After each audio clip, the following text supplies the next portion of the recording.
America. Fuck yeah. Trump's national security strategy wish list dropped on Thursday. The Trump White House released its cunning plan to retain global top dog in the manger status, upending the world order in a mass outbreak of Tonya Harding syndrome. In the national security strategy paper, hostilities towards China are stepped up, emboldened by the possible end of the Ukraine war, or at least the end of the drain on America's military capacity as Europe inherits the proxy war on Russia. Team Trump outlines a crudely written policy of world domination and containment unadorned by ideological niceties. Permanent world destabilisation to stop anyone else seizing the crown or allowing multipolarity to flourish.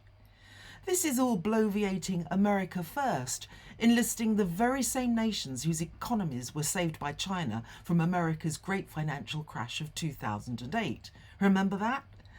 Seemingly written in crayon, OD'd on Viagra, the paper's opening paragraphs read like a parody of Trump's big I am statements, a word salad of power words culled from the internet.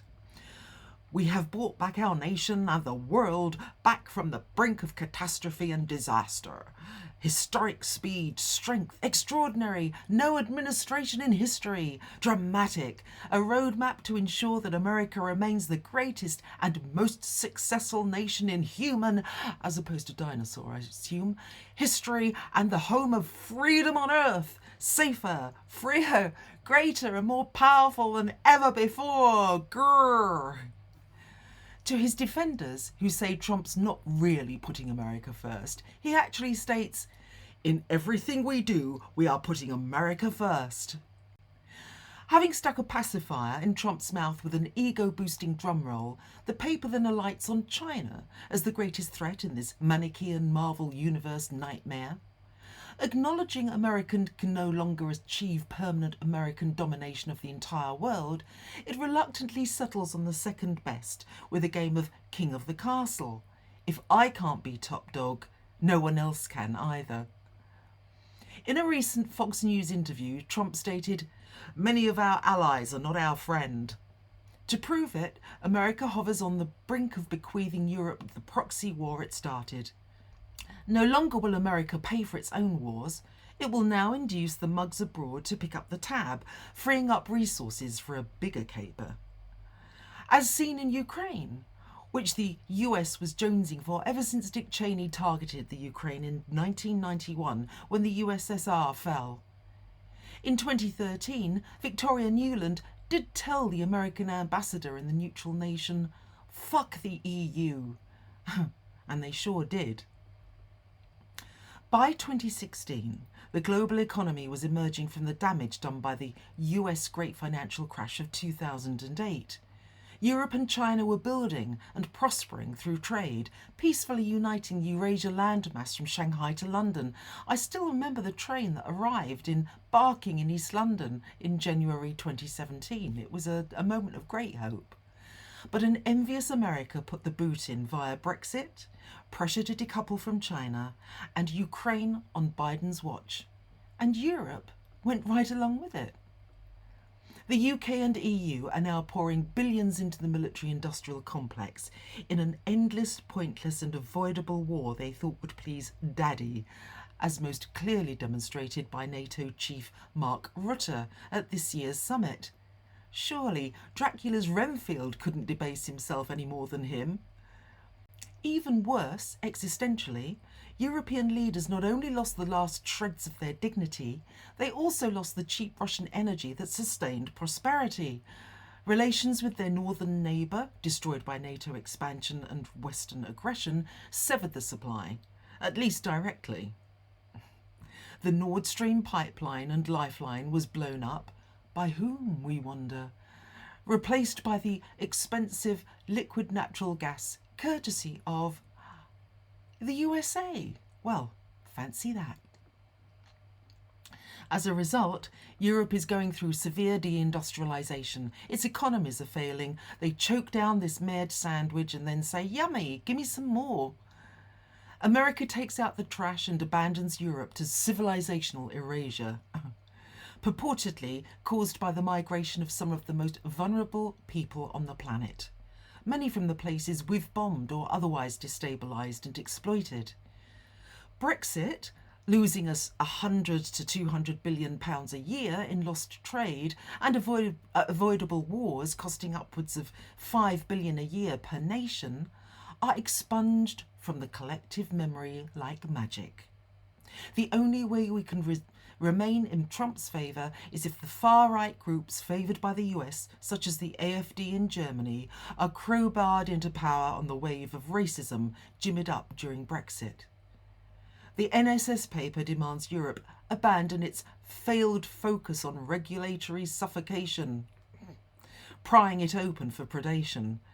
It says, opening European markets to US goods and services and ensuring fair treatment of US workers and businesses. Chlorinated chicken and Monsanto Frankenstein crops are only the tip of the iceberg, and we're on board the Titanic heading straight for it.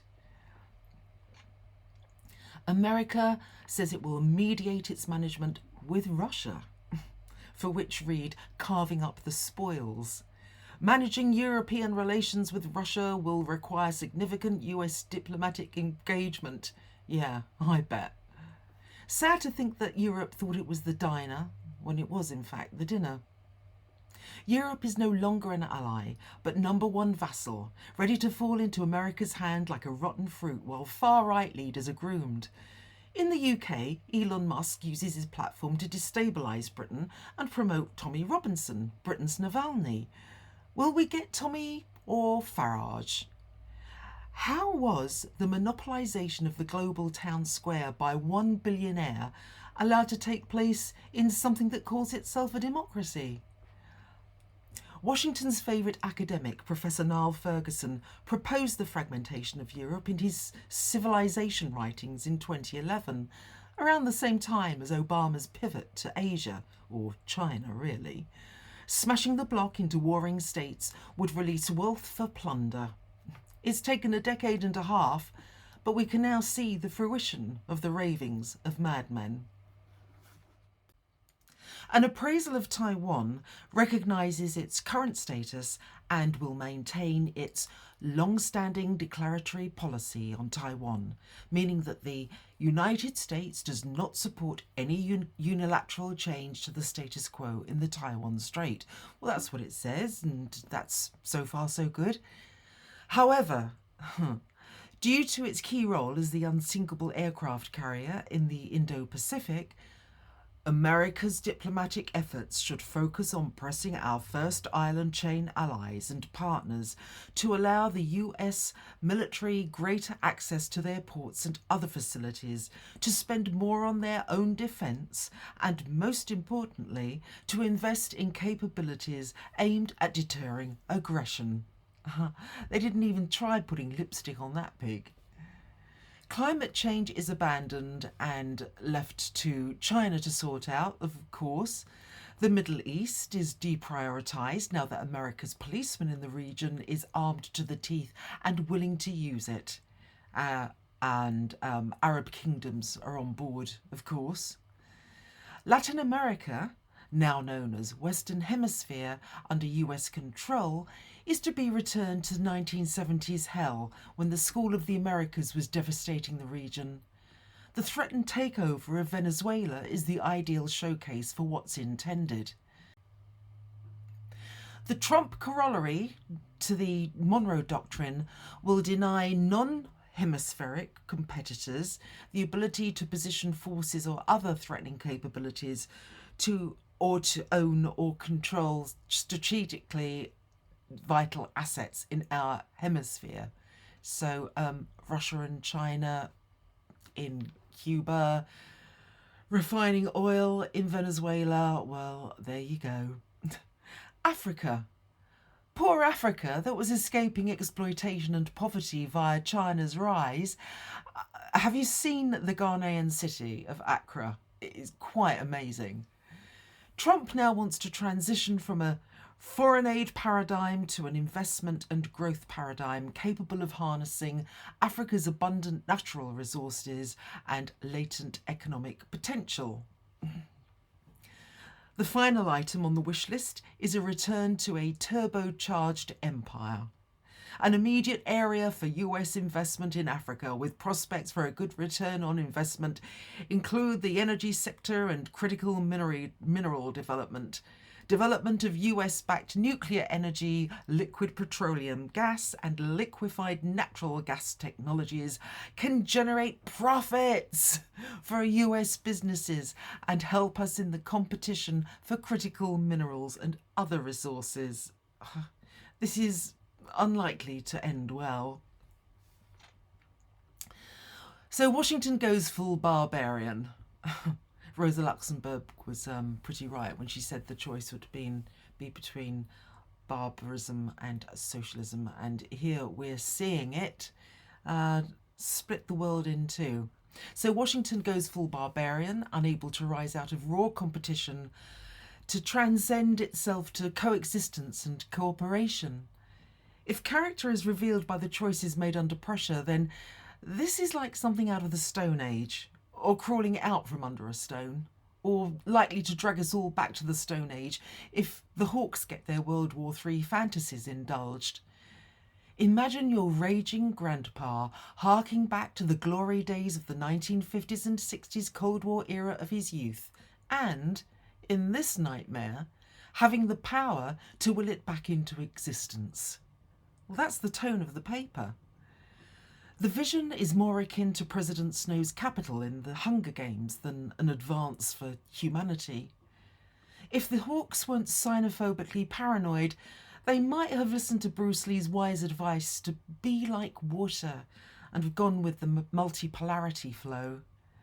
However, as bad as it sounds, does this paper seem like it was written by someone confident and secure in themselves? Why broadcast this tyrant wish list if you really had the power to implement its goals? Burdened with $37 trillion in debt, the AI bubble about to burst, and Trump's elite extricating money hand over fist before the game is up, is this more like a drowning man clutching at straws? A cornered rodent snarling and snapping as the inevitable results of its own actions descend? No one wants to see the people of America suffer at the hands of their own leaders. The only way out of this nosedive is cooperation, friendship, and the hope that China will allow hope to triumph over experience and bail you out, as they did with your 2008 great financial crash.